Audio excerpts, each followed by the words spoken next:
ایک عورت اپنے 3 ماہ کا بچہ ڈاکٹر کو دکھانے آئی۔ ڈاکٹر صاحب، میرے بچے کے کان میں درد ہے۔ ڈاکٹر نے معائنہ کیا اور کہا واقعی اس کے کان میں انفیکشن ہو گیا ہے، اور ایک پرچی اٹھا کر دوائی لکھی اور اسے رخصت کیا۔ میں حیران تھا اور جانے لگی تو میں نے آواز دے کر اسے روکا۔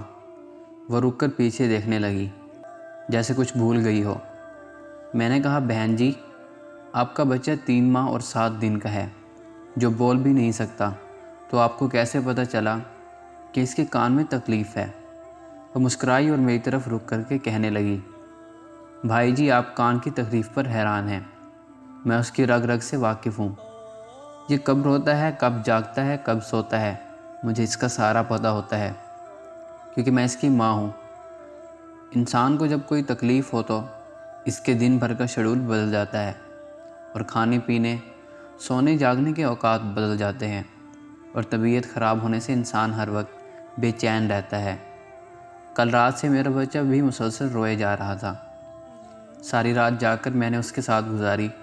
صبح کو میں نے غور کیا تو بچہ جب رو رہا تھا تو ساتھ ہی اپنا ہاتھ اپنے کان کی طرف لے جا رہا تھا۔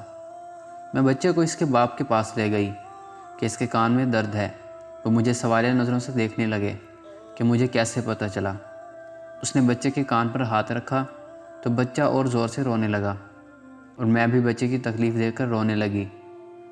اپنے بچے کی تکلیف برداشت نہیں کر سکی، کیونکہ میں ماں ہوں۔ عورت چلی گئی اور میں نم آنکھوں سے دیر تک کھڑا سوچتا رہا کہ ماں 3 ماہ کے بچے کا دکھ درد سمجھ سکتی ہے، اور میں روزانہ ماں سے کتنی دفعہ جھوٹ بولتا ہوں، اور وہ یقیناً میرے سارے جھوٹ جانتی ہے کیونکہ وہ ماں ہے۔ تب سے میں نے کبھی ماں سے جھوٹ نہیں بولا۔ بے شک ماں ہی ایک عظیم ہستی ہے جو اپنے بچے کا ہر دکھ درد محسوس کر سکتی ہے۔ ہمیں اپنی ماؤں کا خیال رکھنا چاہیے اور ان کی عزت کرنی چاہیے، کیونکہ ماں کا مرتبہ اس دنیا میں بہت عظیم ہے۔